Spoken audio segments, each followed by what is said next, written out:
Hello everybody, welcome back to Let's Play HOI4 Kaiserreich as Puerto Rico. Let's continue on for last off. So we've declared ourselves independent little island republic over here in the Caribbean. Let's also turn off fog of war. And now it is time for an election. An election for the ages. And I did ask my Discord, if you're not already in the Discord, I do recommend you come over and join in. The link should be in the description. But they decided who should we go for. And it looks like with about, I'm trying to think about the votes here. I think it was like a 5-2 vote. They decided to vote for the Social Democrats to win the first election of Puerto Rico, with the Nationalists coming in second place. Yeah, but I think we're ready to go. Again, you should join Discord. You can chat up, suggest series in the future, games that you might want to see on the channel or the second channel, and just have a good time. So, 156 political power. I wanted to get, I think it was you. Recovery rate, that'll be nice for the future when we're actually in a war, presuming that we can actually join a war in the future. Let's go education reformer first, and a liberal debacle. With the election campaign starting, the unthinkable has happened to the Liberal Party. Antonio Rafael Barceló has announced his retirement. While the party has become one of the main power brokers of Puerto Rican independence, the loss of one of their major figures come with that as a heavy blow to the entire party. Nevertheless, a list of candidates have been drafted. Luis Marin Martin, Aristo Ramos Anatoni, Barcelo's daughter, Josefa Barceló Bird de Romeo. Just think I got like 4 different names. Marin and Antonio, despite their friendship, have both come out competing for the role of the candidate, and they hold the majority of the votes in the party. Due to that, Antonio has instructed Josefina that instead of weakening the party by splitting the vote, she throws her lot behind 1 or 2 candidates. As for the choice that Josefina makes, it remains to be seen. We can take stability loss. You know what? Why not have Antonioni? There we go. I know he's not going to be getting elected, but that should be completely a-okay by me and by the people of Puerto Rico and the Liberal Party. Okay, so you are going to be done in 23 days, and again, we will be going for the Social Democrats here. Technically, also, if you're Radstock, Totalist, or Syndicalist, you'd also do this focus, but there's no way to actually do that. The Union Party. One of the recent success of Huey Long in America, the original founder of the Nationalist Party of Puerto Rico, Jose Col Ucucci, has long since been trying to distance himself from the Nationalist Party. He himself created the PNPR. As the PNPR grew more and more rapidly uncompromising, anti-American, and anti-democratic, Jose's pragmatic ideas began to feel outclassed by Albino's populism. Forming a splinter association with associates from the time as head of the party, he founded the Union Party late in 1935.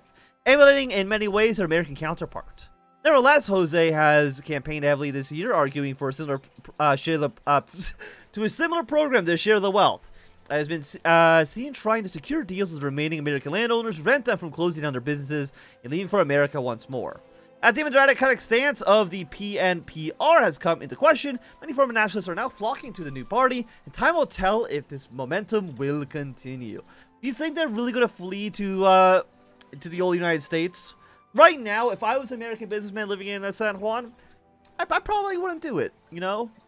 I think I'd be okay just staying where I'm at. At least, unless the Nationalists come into power, in which case you might want to leave, but they're not going to come into power because they only got 2nd place.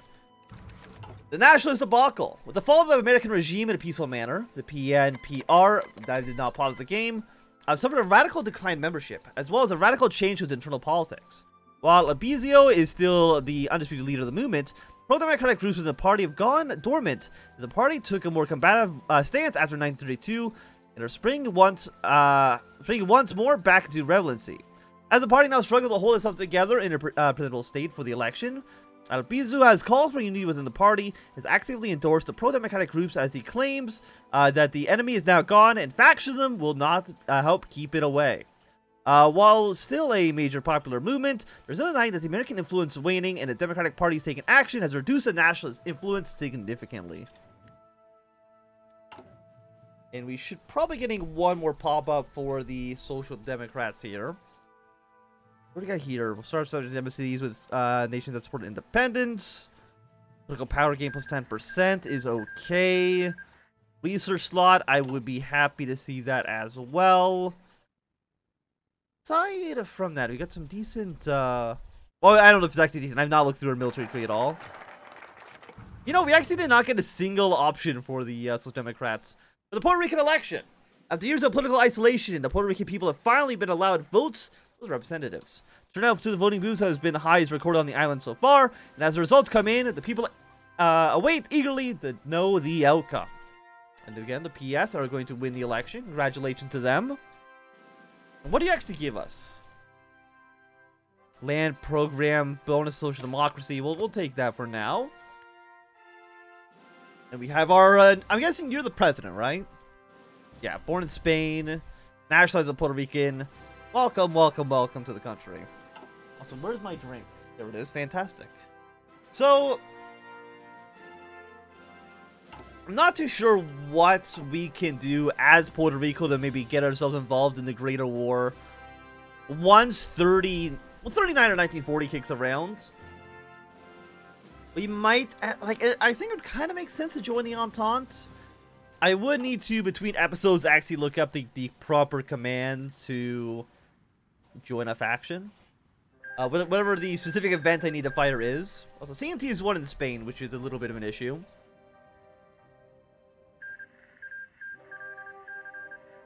Its federation's taken some territory, but they have lost quite a bit of ground to the Dominion of India. And I think Bulgaria might end up winning their war against Romania and Greece, so we'll have a pretty strong Bulgaria down here. What are they going to do afterwards? Hopefully join Germany. Maybe join the Austrians. Either way, as long as they join one of them. I did see that they are the Svena, which is the anti-German, anti-Austrian group.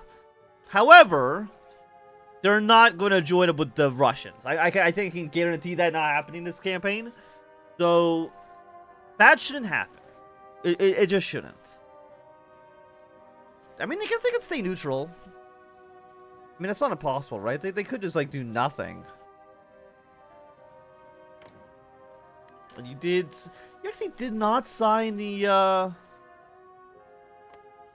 Did you not sign the agreement with the Ottomans? Usually that leads to the Ottomans invading you, but maybe because they killed Serbia so quickly, the Ottomans just like, absolutely fuck that. I do not want to be involved in the Balkan War at all. And you know what? It's a very understandable position to take. I also would not want to get involved if I were the Ottomans either.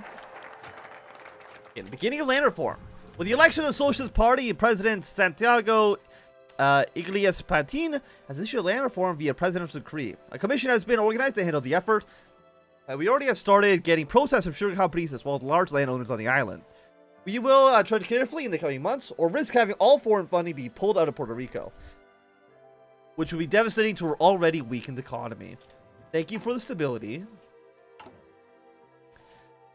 Rally public support, which is, I mean, plus 0.01. I guess it's better than whatever the old... I think it used to boost your party popularity by, like, 1, or it was 5%. How long does it actually last? For about a year. So it's 360 times 0.01, which is... Am I crazy? That's not 3.6, right? 1 second, calculator. Open up the calculator app.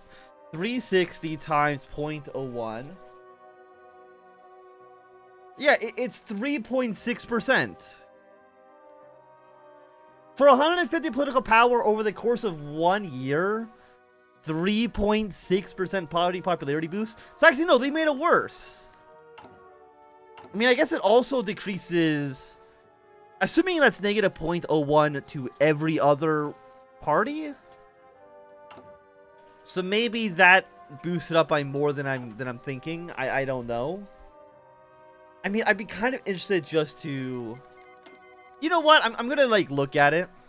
We're just gonna give ourselves 150 political power. Don't question it. I just want to see, like, if I press this button, is it worth it? Because everybody will be going down by 0.1. But actually, fun, no, because it's impacting you. Why? Because everyone else is getting smaller. It's actually boosting the right wing here. Like, the authoritarian Democrats, the autocrats, which actually, surprisingly, kind of almost makes the American government more popular, which is very surprising. Yeah, so you get... Why do you get more? Why are you 0.1 I don't know. It's very strange. We're not going to worry about it too much. Just, I don't think that bonus is any good. Let me just leave it at that. Look, a power gain. You know what? I will take the Brilliant Lawyer. That seems okay for us. Economic recovery plan. I do want to get this going because our economy is... It's bad. It's just garbage, actually. So, if we can make that not pathetic, I would take it.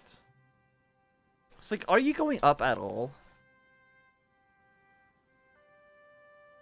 42.05. I don't think so. Oh, it's gone up by 0.06. So it's not even every single day. It's like every 3 days it gets 0.01. At least based on what our party popularity is right now. So if I'm not mistaken, that's like 1.2 party popularity over the course of a year, if I'm not mistaken. Which is absolutely pathetic. Like, that's awful. Like, it's actually boosting the authoritarian Democrats more than our own party that I clicked. Very strange. Can I stop this in any way? I don't think so. I find that very funny and very... I don't think that's working as intended. Let me just put it that way. But I did see that I think Ireland did go socialist. Which means we now have actually a very strong international. Spain will have the Irish join. I mean, the Dutch could theoretically still join because they're... No, they've already had their election.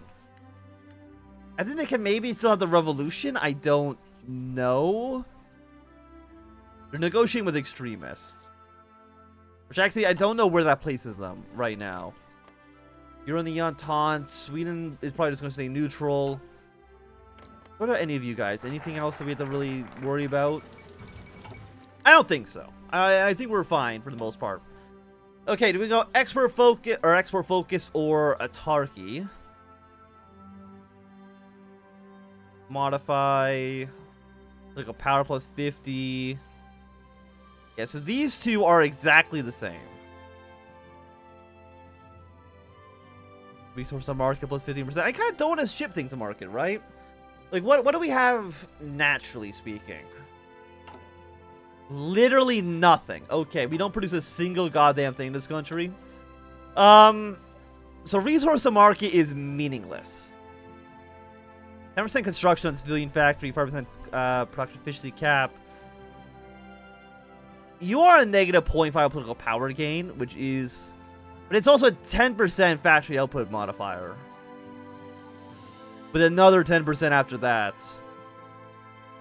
So basically, do we want a higher cap or do we want a higher factory output? I think we want a higher factory output. One civilian factory. You do give us one free factory. You do not. You give us one free factory. You give us one free factory. Click power gain, construction speed. But also, you look pretty good. Yeah, no, we're going to go for autarky. Because again, the resources to market doesn't matter. We don't produce anything. We even make guns. We don't even have a military factory. Like we don't do anything in this country right now. You actually give us question any military factories here? 2.5% of the population. That's not bad. One military factory. 2 off-map military factories. So that's twice as much military factories there. And when you're going off from 0, I mean, technically a 1 factory increase or a 2 factory increase from 0 is like an infinite % boost. But we're not going to look at it that way. This one I think is just kind of better. The recruitment, I don't think it really matters so much. We're only ever going to have like probably like 2 divisions, maybe 3 divisions at most.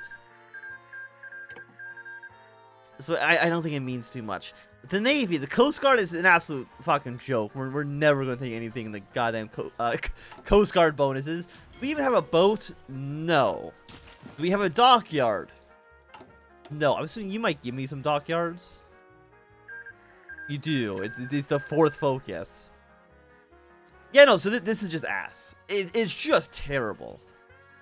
Like a 50% cost, actually 50% cost reduction on convoys is not bad. But aside from that, it's basically all absolutely freaking garbage. Oh, you're one's filling factory here.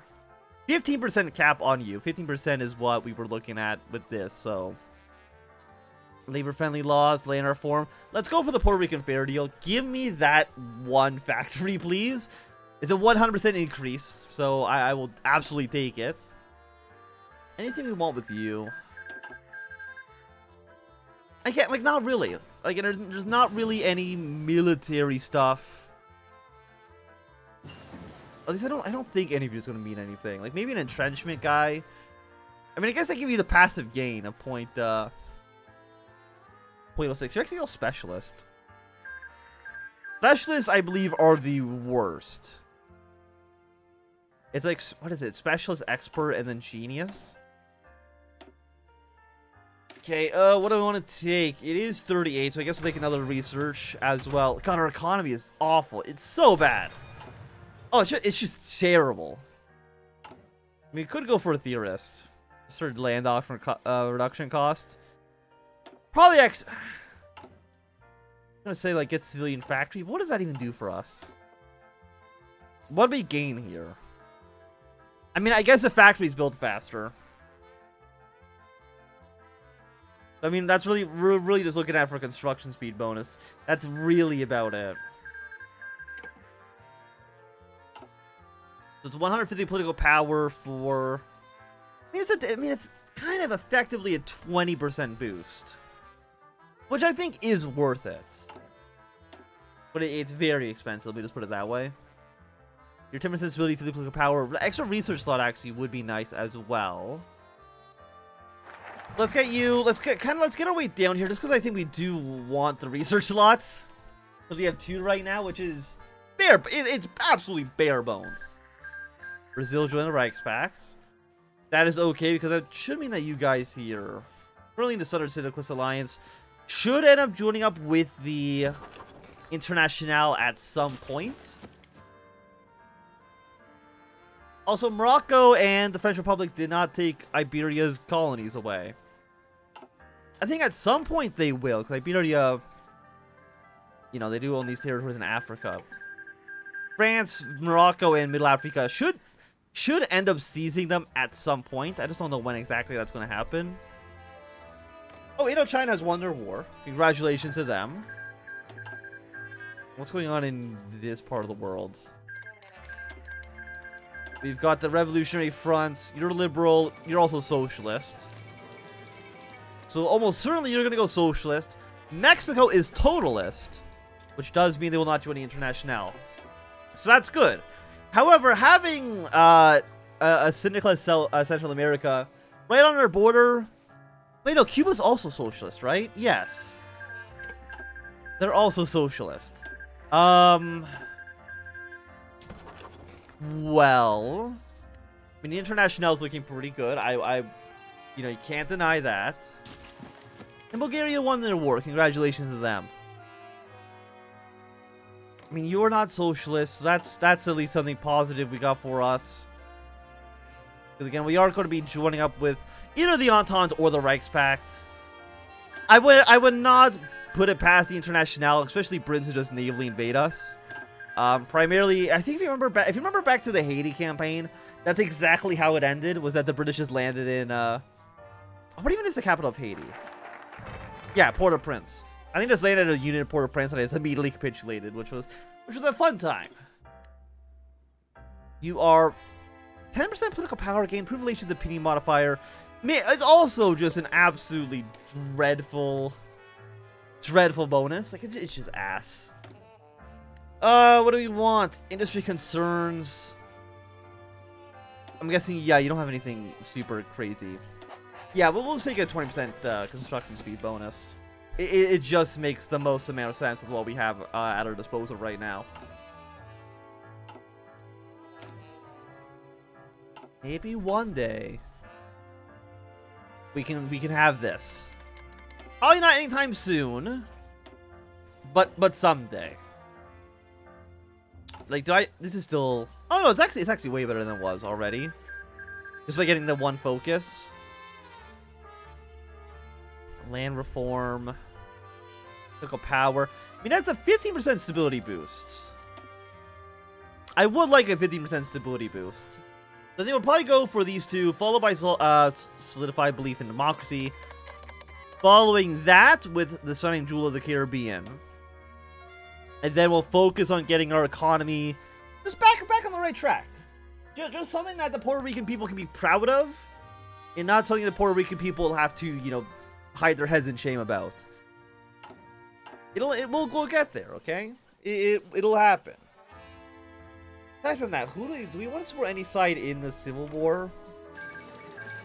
The Dutch Revolution. Okay, remember when I said the Dutch weren't going to go socialist? Remember when that happened? That was funny, right? They've immediately joined the Internationale. Okay, cool. Cool. Anyone else going to, Hey, Venezuela's have to establish diplomatic ties. Fantastic, thank you. Like, you're both social conservative. You'll probably both join the Reichspact. We might even see the SRI start invading other neighbors sometime soon. But I'm not too sure yet. Okay, yeah, give me the 15% stability boost as well as the 50 political power. I would not say no to that. But I will, this has got to be one of the stronger international showings I've seen in a while. Like Spain, Ireland, you know, the Dutch. They're going to have Central America. They're going to get, you know, these countries in South America. Maybe even like the Philippines, but I honestly don't really know what goes on with the Philippines. They don't have a focus tree. But yet they can join a surprising number of factions for a country that, as far as where it does not have content. Oh, so that's also, are they not going to take Iberia's colonies? Is Iberia going to be able to, like, invade? They're not going to be able to invade from here, right? Like, that, they can't do that. I mean, this is nothing. You can't go here. But, I mean, they have ports. Just having any territory in Africa itself. Very, very interesting. That's either going to help the Internationale by killing Morocco and helping them invade inside the French Republic right early, or it's going to cause the Internationale to send all their divisions over to Africa and leave the border with Germany completely wide open. Oh, and Greece is going to go socialist as well. Okay, so it's really just an absolute heyday for the Internationale. They're having a grand old time. Oh, so that's not including Cuba, who will probably join the Internationale. Not including... Who else down here? Is anybody else socialist? I mean, again, we got these guys. We got you here. I mean, I don't think... I mean, maybe the Filipinos, but that's really about it. Okay, Civil War's broken out. Okay, that does kick you out of the Internationale, so that's at least something. I'm honestly, I'm not having great prospects when it comes to helping out one of the major factions in the Field of Crete. Let me just put it that way. But I think for right now, this would be a good time for us to end this episode. Thank you everybody for watching. As Anthem, if you enjoyed, give me a thumbs up. Not to click some down. You want to see more, subscribe, and goodbye.